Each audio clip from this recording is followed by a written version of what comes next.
总统蔡英文伫昨甲美国众议院议长麦卡锡进行历史性的会谈，听讲中国开一个人400块美金动员行路港去抗议，引起真侪人伫讨论。昨天台湾的美国 YouTube 嘛到现场，伊假讲是中国方面的人加入咧抗议群众的内底。这个影片一个播出来了，才几点钟尔，都几十万人甲看过。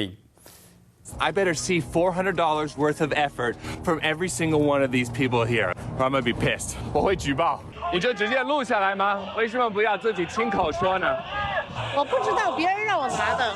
谁啊？从哪边去拿？我可以录得更精彩啊！太不走心了，我觉得。是因为你在一个民主国家，在中国你没有这个权利。